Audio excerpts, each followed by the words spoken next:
Super cup ফাইনালে FC গোয়ার কাছে হার ইস্ট বেঙ্গলের। যে টুর্নামেন্টের শুরুটা হয়েছিল বিতর্ক দিয়ে আর শেষটা হলো হতাশা দিয়ে। একগুচ্ছ গোল মিসের পরিণতি টাই ব্রেকারে ৫-৬ গোলে পরাজয়।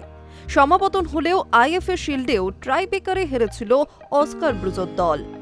সেখান থেকে যে বিতর্কের আগুন ছড়িয়েছিল তা ফের উস্কে দিলেন লাল হলুদের প্রাক্তন গোলকিপার কোচ সন্দীপ নন্দী। তার সাফ বক্তব্য, এখন তো আমি নেই, তাহলে ইস্টবেঙ্গল কেন হারল? অস্কারের কাছে জবাব চাওয়া হোক। আমার বিরুদ্ধে যে অভিযোগগুলো এনেছিলেন তার জবাব দিক তিনি। তবে ইস্টবেঙ্গল হারায় মন খারাপও হচ্ছে সন্দীপের। ফিরে যাওয়া যাক মাস দেড়েক আগে। আইএফএ শিল্ডের ফাইনাল টাইব্রেকারে হারের পর বিতর্ক শুরু অস্কার ও সন্দীপের মধ্যে। যে ম্যাচে পেনাল্টি শুট আউটে প্রভাসকন গিলের জায়গায় নেমেছিলেন দেবজিৎ মজুমদার, যে সিদ্ধান্ত ছিল তৎকালীন গোলকিপিং কোচ সন্দীপ নন্দীর।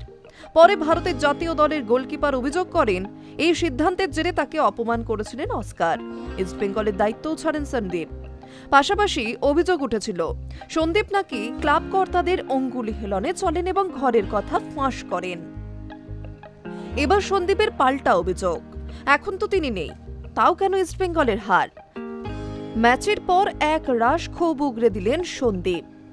সেমিফাইনালে লাল কার্ড দেখায় ফাইনালে ডাগ আউটে ছিলেন না অস্কার, তা বলে সন্দীপের নিশানা থেকে রেহাই পাচ্ছেন না তিনি।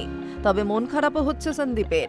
তিনি বলেন, যতই হোক আমার তো রক্তে ইস্ট বেঙ্গল, এই ক্লাব আমার আবেগ, আমার ভালোবাসা। ক্লাবের সঙ্গে তো আমার কোনো ঝামেলা নেই, কিন্তু একটা কথা বলে রাখি, অস্কার ভালো মানুষ নন। টাইব্রেকারে যা খুশি হতে পারে, তাতে কাউকে অপমান করা হবে কেন? এবার আমি আর চুপ থাকবো না। আমার বিরুদ্ধে যে অভিযোগগুলো আনা হয়েছিল সেগুলোর জন্য জবাবদিহি চাওয়া উচিত।